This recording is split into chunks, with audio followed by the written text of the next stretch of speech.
क्या लगता नहीं है? सर ऐसा तो नहीं है सर, दोनों एक दूसरे के पूरक हैं। हमने क्या बताया, आप समझिए, बताइए हमने क्या कहना चाहा।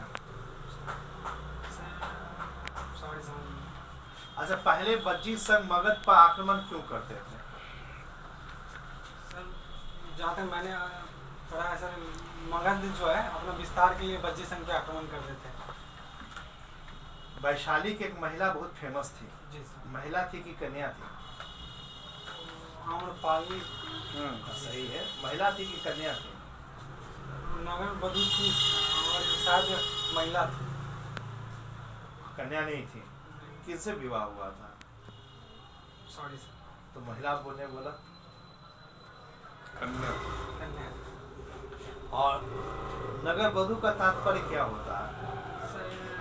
मतलब राजा के संरक्षण में अगर कोई नर्तकी मतलब उनके मनोरंजन के लिए अपना जो है सांस्कृतिक कार्यक्रम करती है तो उसको नगर वधु कहा जाता है। अगर हम उसको रफ में बेस्या कहें तो गलत होगा? ऐसा कहा जा सकता है, लेकिन वो चूंकि उनका स्तर काफी उच्च स्तर का था सर। उच्च स्तर कैसे है? मापदंड क्या मानेंगे उच्च स्तर का? सर हो सकता है कि जो शास्त्र में ऐसा कहीं नहीं कहा गया, हो सकता है सिर्फ उनका मनोरंजन उद्देश्य रहा हो, तो इसलिए उनको वैसे नहीं कहा। नगर वधु का मतलब ही, नगर वधु गणिका का मतलब ही वही था जी। वो जासूसी के दृष्टिकोण से महत्वपूर्ण मानी जाती थी। कई लोग आते थे, शासनाध्यक्ष लोग आते थे, महामंत्री आते थे, वहाँ रहते थे, रात्रि निवास होता था। उनसे प्रेम कौन करता था? अजातशत्रु नाम सुने? जी सर। क्या संबंध है दोनों में, अजातशत्रु और पाली? शायद प्रेम संबंध। प्रेम संबंध था जी, इसीलिए उन्होंने वैशाली को हासिल करना चाहा। तो जब संबंध ही था तो फिर हासिल करने की जरूरत क्या थी? अच्छा, क्या और पाली का लाइफ पता है क्या बनी बाद में, क्या हुआ, शादी हुई? बाद में तो सर जो है बौद्ध संघ में वो शामिल हो जाती है और बौद्ध धर्म को अपना लेती है, भिक्षु बन जाती है। तो लगता नहीं कि प्रेम त्रिकोण था? आम्रपाली को अजातशत्रु चाहते थे और आम्रपाली जो थी वो गौतम बुद्ध को चाहती थी। नहीं, गौतम बुद्ध में उनकी आस्था रही होगी सर, और चूंकि मैं उतना विस्तार से इसके बारे में पढ़ा नहीं है सर, मुझे अपनी जानकारी।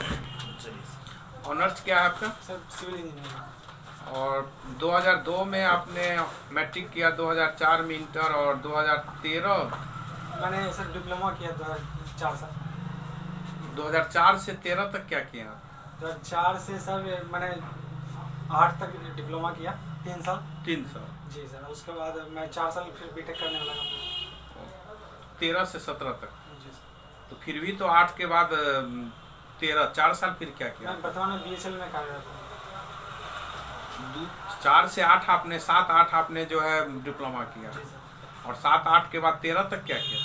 सर बीटेक किया 13 तक, और 13 के बाद नौकरी में है? जी सर। अच्छा, किस में है? Bharat heavy electricals limited. अच्छा, गवर्नमेंट ऑफ इंडिया की महारत्ना कंपनी है। हाँ, महारत्न।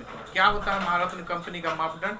जी सर, सबसे पहले वो उसे नवरत्न का दर्जा मिला हुआ होना चाहिए, उसके बाद वो शेयर बाजार में लिस्टेड होना चाहिए, उसका ग्लोबल फुटप्रिंट होना चाहिए, उसका सर 5 वर्ष में जो नेट टर्नओवर 25,000 करोड़ रुपया से ज़्यादा होना चाहिए, और सालाना जो है 3 साल तक नेट प्रॉफिट 5,000 करोड़ रुपया होना चाहिए।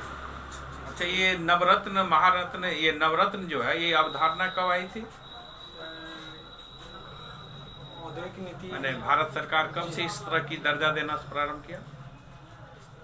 एग्जैक्ट याद नहीं है, लेकिन 1992 के बाद ही है। 92 के। अभी मिनी रत्न कितना है भारत में? मिनी रत्न टाइप 1 टाइप 2 है। टाइप दोनों मिला के बोलिए ना एक जगह। सर 100 से ऊपर होगा। 100 से ऊपर नहीं, एक में 68, एक में 40, टाइप 2 में 47 है।